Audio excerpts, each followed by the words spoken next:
Professor Mezzich, you created the person-centered medicine, the person-centered psychiatry. What could person-centered psychiatry address for our contemporary problems and challenges in psychiatry training in face our very important difficulties in clinical practice today? Thank you for the question. I think we should recognize that person-centered medicine is not a specialty, but is an attempt to cultivate the fundamentals of medicine. And therefore, what is medicine all for and all about is the subject of person-centered medicine. Given that, as we know, historically, all civilizations have cultivated health in terms of a holistic framework and personalization at the same time. And also considering that life is the main subject of health, and that is why we need to keep in mind historical and philosophical basis for medicine in order to be able to revisit person-centered or to revisit person-centered medicine in the direction of its fundamentals, namely the person. They say in WHO that if one wants to promote an ethics project, they have to be person-centered. If it is person-centered, it is ethical. If it is ethical, it is person-centered. So I think that is a very important thing in general, and also for training purposes or any other aspect of healthcare.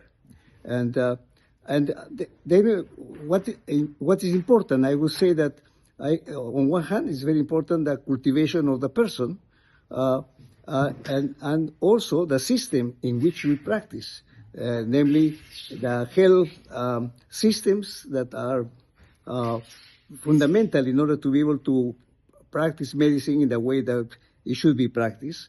And then that we should be very attentive to the well-being and the general health of all health professionals who work there, in the same way that, of course, we have to consider that the promotion of health and well-being of not only patients, but people in the community, who are also, why we are devoting ourselves to medicine, is important.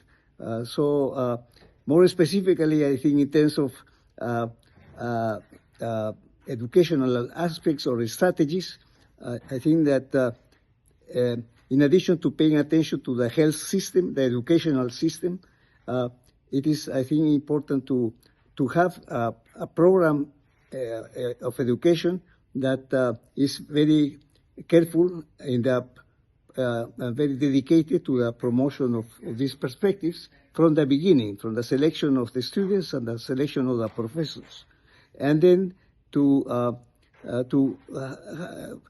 have as one of the main activities educationally, mentorship. I think that is very helpful, and it is, I think, growing around the world in medical schools, for example, so that we can accompany the student throughout his career, not only to promote technical and scientific and professional skills, but also human development.